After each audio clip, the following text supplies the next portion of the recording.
Baik, bismillahirrahmanirrahim. Assalamualaikum warahmatullahi wabarakatuh. Alhamdulillah kita ketemu kembali di mata kuliah Hukum Tata Negara. Sebelum kita mulai kuliah kita pada kesempatan hari ini, marilah kita berdoa bersama-sama. Bismillahirrahmanirrahim. Raditu billahi rabba wa bil islami dina wa bi Muhammadin nabiyya wa rasulah. Rabbi zidni ilma wa rasu'ni fahma wa ja'alni minas sholihin. Amin. Baik, teman-teman semuanya, pada pertemuan kali ini izinkan saya untuk menyapa Anda secara asinkron pada kesempatan kuliah hari ini karena ada satu dan lain hal.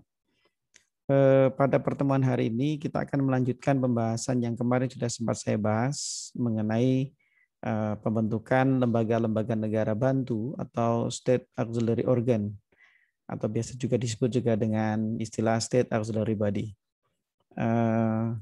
Yang kita kaitkan dengan model dari kemunculan sebagai bagian dari konsekuensi transisi demokrasi.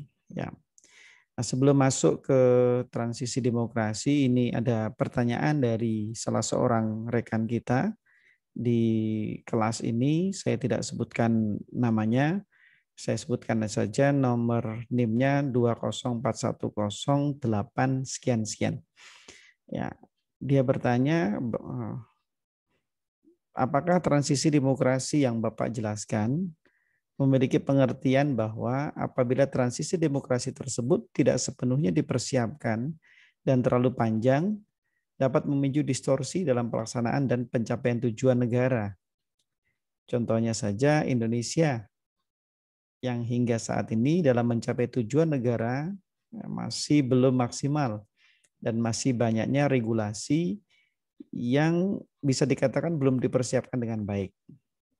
Kemudian kalau kita melihat seperti Thailand misalnya yang rakyatnya ingin adanya dan transisi demokrasi dari monarki ke demokrasi tetapi gagal, apakah juga menunjukkan bahwa transisi demokrasi bisa dikendalikan berhasil atau tidaknya oleh orang-orang di atas seperti pimpinan negaranya.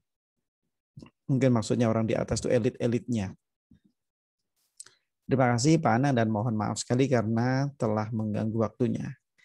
Nah, ini pertanyaan yang menarik dan tidak mudah juga sebenarnya untuk menjawab. Pertanyaan kalau boleh saya ringkas dari pertanyaan yang cukup panjang ini adalah apakah transisi demokrasi itu sangat dimungkinkan terjadinya distorsi, atau penyimpangan dari tujuan awal tidak demokrasi. Nah, kalau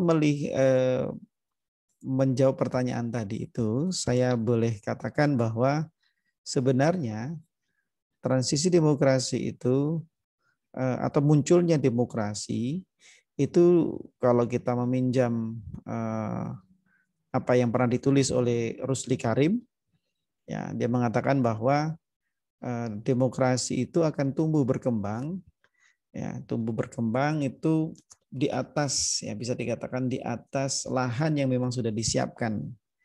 Nah, apa saja itu yang mempengaruhi tumbuh berkembangnya demokrasi. Nah, kalau kita ini kenapa saya harus menjelaskan ini? Karena kalau bicara transisi demokrasi itu kan bicara tentang bagaimana suatu negara yang belum demokratis menjadi demokrasi, menjadi demokratis. Nah, untuk bisa sampai pada kita menjadi negara yang demokratis, kita boleh meminjam 8 faktor yang tadi saya sampaikan atau disampaikan oleh Rusli Karim. Ya, ke-8 faktor itu misalnya kita cek apakah di dalam negara itu yang mengalami yang melakukan upaya transisi tadi itu ada keterbukaan sistem politik. Nah, keterbukaan sistem politik ini terbuka dalam makna yang sesungguhnya, bukan terbuka dalam makna yang boleh saya katakan basa-basi. Kenapa saya katakan basa-basi? Karena bisa saja secara prosedural ada kesan bahwa sistem politiknya sudah terbuka. Sistem rekrutmen jabatan sudah sedemikian rupa dibuka kesempatan kepada seluruh masyarakat. Kemudian keterlibatan atau partisipasi dalam pemilu secara normatifnya juga diberikan kesempatan itu kepada semua orang. Bisa saja kemudian itu dilakukan. Tetapi faktanya bisa jadi sebaliknya. Apa yang ada di dalam aturan normatif, apa yang ada di dalam aturan yang sifatnya prosedural tadi itu hanya di atas kertas. Sementara secara substansial sistem politiknya masih tertutup. Misal, masih maraknya politik dinasti dalam proses rekrutmen kepemimpinan. Ini bisa dikatakan sebagai bukti bahwa sistem politik belum terbuka sepenuhnya. Kenapa? Karena memang kesempatan untuk menjadi pemimpin masih terbatas pada satu atau beberapa kelompok saja. Kemudian yang lain misalnya proses rekrutmen menjadi pimpinan ketua partai, ya, ketua umum partai. Ya, menjadi pertanyaan misalnya, apakah ketua umum partai itu dipimpin dan muncul atau pemimpin-pemimpin ketua umum partai tadi itu muncul berangkat dari bawah. Ya, memang dia dipilih ya dalam arti yang sesungguhnya. Dia berangkat dari anggota partai yang kemudian muncul diusulkan oleh anggota yang lain untuk menjadi ketua umum partai. Apakah seperti itu? Kalau yang terjadi sebaliknya, misalnya ketua umum partai adalah pendiri partai, ketua umum partai adalah keturunan anak pendiri partai, ketua umum partai adalah penggagas dan sebagainya yang itu dikuasai oleh sekelompok kecil dari elit partai, maka bisa dikatakan sistem politiknya secara substansial belum berubah, belum terbuka. Nah, ini yang mempengaruhi tumbuh kondusif tidaknya demokrasi. Yang kedua, faktor yang mempengaruhi tumbuhnya demokrasi itu adalah budaya politik partisipatif egalitarian. Nah, ini juga lagi-lagi tidak hanya dalam makna yang dalam makna yang formal prosedural, tetapi harus dimaknai adanya partisipasi politik dalam makna yang substansial. Maka disebut sebagai budaya politik. Nah, budaya politik itu berarti budaya politik partisipatif egalitarian itu berarti bahwa keterlibatan masyarakat itu sudah menjadi bagian yang mentradisi, menjadi bagian yang berjalan apa adanya, bukan dipaksa-paksa, bukan dalam kerangka yang bisa dikatakan sebagai hanya aspek formal prosedural, sementara substansinya belum partisipatif. Nah, kita cek saja misalnya, apakah dalam proses, contoh misalnya dalam pembentukan peraturan perundang-undangan, apakah proses pembentukan peraturan perundang-undangan ini sudah menerapkan budaya politik partisipatif egalitarian atau belum? Apakah dalam proses pembentukan peraturan perundang-undangan ini melibatkan atau memberikan kesempatan kepada seluruh masyarakat untuk terlibat dalam proses pembahasannya misalnya? Apakah kemudian ada transparansi dan lain sebagainya? Nah, ini kita bisa uji demokrasi itu akan tumbuh dengan baik atau tidak kalau ternyata misalnya politik partisipatif egalitarian itu belum menjadi budaya, hanya menjadi pajangan aspek formalitas prosedural. Yang ketiga, demokrasi itu bisa tumbuh kalau adanya kepemimpinan politik yang bersemangat kerakyatan. Jadi dia tidak duduk di atas menara gading seolah-olah dia di atas puncak yang sangat elitis dan tidak tersentuh. Yang dimaksud dengan semangat kerakyatan di sini adalah juga bisa dimaknai bahwa kekuatan politik si ketua umum partai atau pemimpin partai politik ini adalah kekuatan rakyat. Bukan sekedar karisma. Bukan sekedar karena dia pendiri partai yang kemudian segala keputusan ketua umum partai itu sebagai sabda yang tidak bisa dibantah. Nah, ini yang tidak bisa ini yang akan mempengaruhi tumbuh berkembang baik atau tidaknya demokrasi. Nah, yang keempat, kalau kita ingin demokrasi kita itu tumbuh dengan baik, maka rakyat itu harus cerdas, terdidik, dan memiliki kepedulian sosial. Nah, kita nggak bisa berharap demokrasi atau perjalanan transisi demokrasi itu akan berjalan dengan baik kalau ternyata rakyatnya belum terdidik. Lebih-lebih rakyatnya tidak memiliki kepedulian sosial. Kepedulian sosial ini penting untuk menumbuhkan demokrasi. Kepedulian sosial ini juga penting untuk menumbuhkan budaya partisipasi. Sehingga kalau kita bicara tentang bagaimana menumbuhkan demokrasi, tumbuhkan pula semangat atau tumbuhkan pula, ciptakanlah masyarakat yang punya kepedulian sosial. Maka jangan sampai ada statement atau pernyataan yang mengatakan alah demonstrasi itu kan hanya bagian dari realitas biasa. Enggak. Kita harus pahami demonstrasi, kita harus pahami unjuk rasa, kita harus pahami pernyataan mengungkapkan pendapat di muka umum, sikap kritik sosial, sikap kritik masyarakat terhadap penyelenggara negara itu sebagai bagian dari tumbuhnya demokrasi. Jadi berbahaya kalau seandainya kita menginginkan demokrasi, sementara kita sendiri menutup pintu kepedulian sosial dari masyarakat. Nah, ini jauh panggang dari api. Tuh.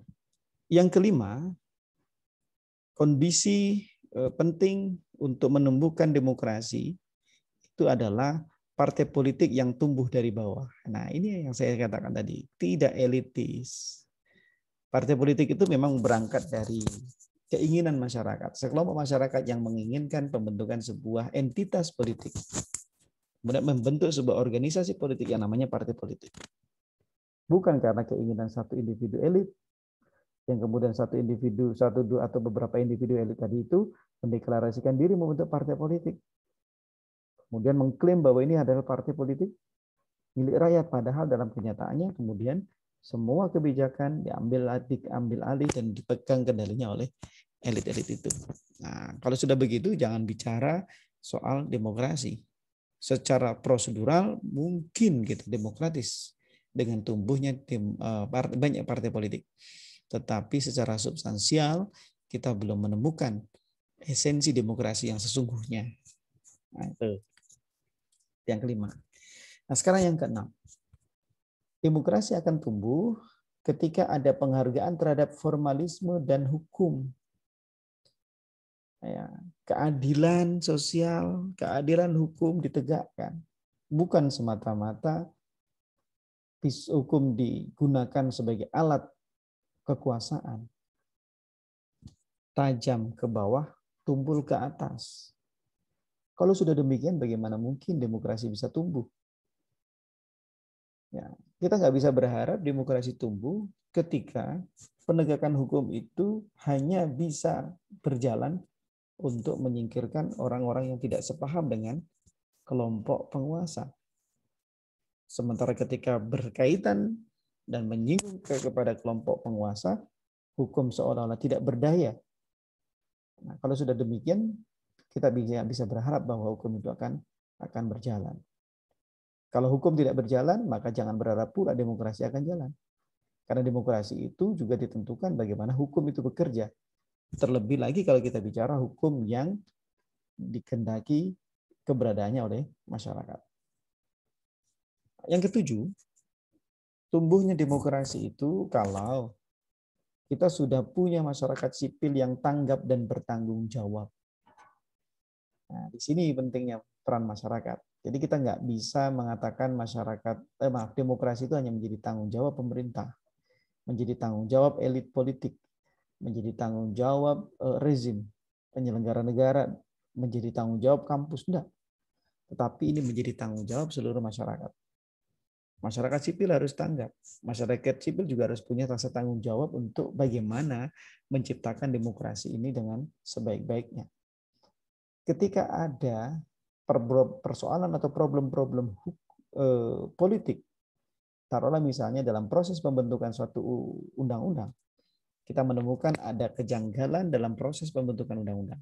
Kita menemukan ada rancangan norma yang kontroversial dan itu potensial melanggar hak masyarakat. Kita harus bangkit. Tanpa itu, jangan berharap demokrasi akan muncul. Jadi demokrasi harus memiliki masyarakat sipil yang tanggap dan bertanggung jawab. Harus ada kritik. Yang terakhir, tumbuhnya demokrasi itu akan ditentukan pula dari adanya dukungan dari kekuatan asing dan pemilihan golongan mayoritas. Nah, itu kadang-kadang mempengaruhi. Jadi kalau demokrasi, kadang-kadang makna dari dukungan ini bisa bermacam-macam. Jadi bisa jadi dukungan internasional itu kemudian memberikan support kepada gerakan-gerakan sipil. Nah, ketika gerakan sipil di suatu negara itu kemudian disupport oleh komunitas asing, yang kita tahu hari ini komunitas asing itu berupaya untuk membangun masyarakat dunia yang demokratis, maka demokrasinya akan baik. Ya, akan baik. Tetapi kalau ternyata tidak didukung oleh kekuatan asing atau internasional, kadang-kadang sulit juga akan mewujudkan transisi demokrasi yang baik. Nah, ini yang memang PR yang menurut hemat saya tidak mudah untuk diwujudkan.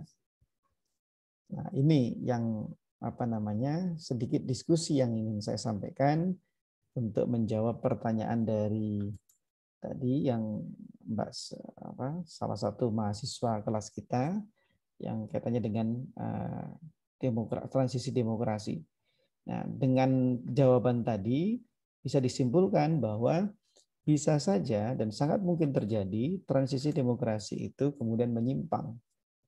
Kenapa kok bisa menyimpang? Ya karena memang ada elit-elit dalam penyelenggara negara atau elit politik yang kemudian menggunakan suasana transisi ini untuk kepentingan pribadinya, sehingga kemudian olehnya dibelokkan, yang seharusnya menjadi demokratis menjadi tidak demokratis, yang seharusnya dimaksudkan untuk memberdayakan masyarakat, tetapi karena kepentingan pribadi dan kelompoknya kemudian perjalanan transisi demokrasi ini disetir demi kepentingan dan keuntungan pribadi dan kelompoknya. Sangat mungkin terjadi. Sehingga bisa dikatakan bahwa perjalanan transisi demokrasi itu juga tergantung elit-elitnya. Elitnya sanggup tidak untuk mengarahkan dan mengajak masyarakatnya menuju masyarakat yang demokratis. Itu. Nah, bisa nggak gagal transisi demokrasi? Awalnya dari absolutisme atau otoritarianisme, kemudian menginginkan adanya demokratisasi, dalam perjalanannya menuju demokratisasi, kemudian balik lagi ke otoritarianisme. Sangat mungkin itu terjadi. Ya, sangat mungkin itu terjadi. Tergantung, sekali lagi, tergantung bagaimana elit politik dari negara itu untuk mendorong bagaimana proses transisi demokrasi itu berjalan. Ditambah lagi dukungan kaum menengah, kelompok menengah, kaum terdidik ini yang harus selalu dan senantiasa mengontrol jalannya penyelenggaraan negara. Kalau tidak, sulit untuk diharapkan transisi demokrasi berjalan dengan baik. Saya kira itu yang bisa saya sampaikan pada kesempatan hari ini. Mudah-mudahan materi ini bisa menambah keilmuan kita di mata kuliah hukum tata negara. Mohon maaf atas segala kekurangan. Bila taufik wal hidayah. Wassalamualaikum warahmatullahi wabarakatuh.